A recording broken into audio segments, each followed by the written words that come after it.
ABN news کے ساتھ میں ہوں حسن رؤف۔ بلیٹن کے آغاز میں آپ کو بتائیں، پیپلز پارٹی کا آزاد کشمیر اسمبلی میں نئی حکومت بنانے کا اعلان۔ پیپلز پارٹی کی قیادت نے آزاد کشمیر اسمبلی ہال میں ان ہاؤس تبدیلی کی منظوری دے دی ہے۔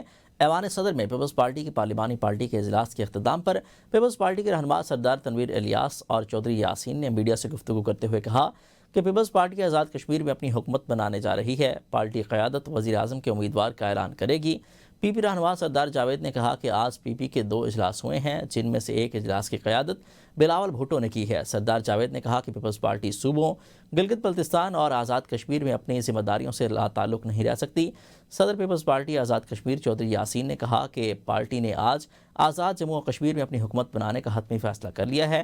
ان کا کہنا تھا کہ چیئرمین بلاول بھٹو زرداری منگل کو نئے وزیر اعظم کے نام کا اعلان کریں گے۔ انہوں نے کہا کہ اجلاس کے پہلے سیشن کی صدارت بلاول بھٹو زرداری اور دوسرے سیشن کی صدارت صدر مملکت آصف علی زرداری نے کی۔ اجلاس میں آزاد کشمیر کی سیاسی صورتحال اور حکومت سازی پر تفصیلی غور کیا گیا۔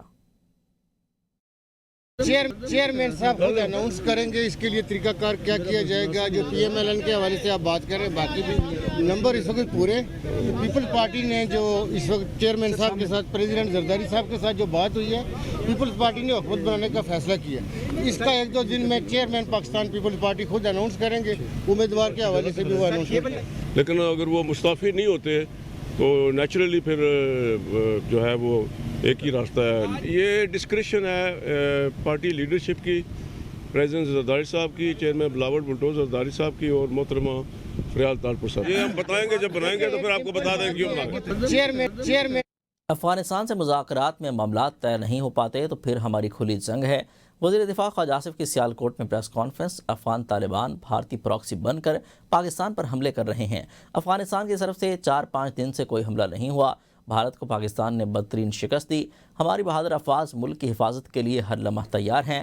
پاک افغان مذاکرات کا شام تک نتیجہ آ جائے گا۔ 40 سال تک افغانوں کی مہمان نوازی کی۔ دوحہ میں جن سے بات کر رہے تھے وہ سارے پاکستان میں جوان ہوئے۔ سمجھ نہیں آتا اتنی مہمان نوازی کے باوجود افغانستان کا ہمارے ساتھ ایسا رویہ کیوں ہے۔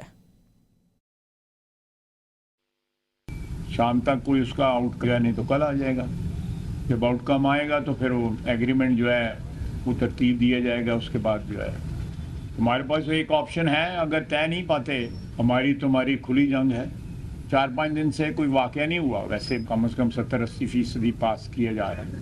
اب بھارت کے ساتھ تو ہم نے ایک جنگ لڑی ہے نا، اب وہ دوسری پراکسی جنگ جو ہے نا وہ افغانیوں کے ذریعے لڑ رہے ہیں۔ افغان جو ہیں وہ بھارتی پراکسی کے طور پہ ہمارے خلاف جو ہے کاروائیاں کر رہے ہیں کہ ہم نے ان کی 40 سال جو ہے مہمان نوازی کی ہے۔ جن لوگوں سے ہم بات کر رہے تھے دوحہ میں، اس سارے کے سارے پاکستان میں جوان ہوئے تھے۔ پاک افغان عارضی جنگ بندی کو مستقل امن میں بدلنے کا مشن۔ استنبول میں پاکستان اور افغانستان کے مذاکرات کا دور ختم۔ مذاکرات 3 دن جاری رہنے کا امکان ہے۔ ترکیہ میں مذاکرات کے 2 دور ہوئے۔ دہشت گردی کی روک تھام کے میکانزم پر بات چیت کی گئی۔ دوحہ معاہدے کے بعد پیش رفت سے متعلق ڈوزیر کا تبادلہ کیا گیا۔ پاکستان کی جانب سے DGMO اور ڈپٹی DGMO، افغانستان کی طرف سے نائب وزیر داخلہ رحمت اللہ مجیب نے وفد کی قیادت کی۔ اس سے پہلے 19 اکتوبر کو دوحہ مذاکرات میں وزیر دفاع خواجہ آصف اور افغان ہم منصب ملا یعقوب شریک ہوئے تھے، جس میں فوری جنگ بندی کا معاہدہ طے پایا تھا۔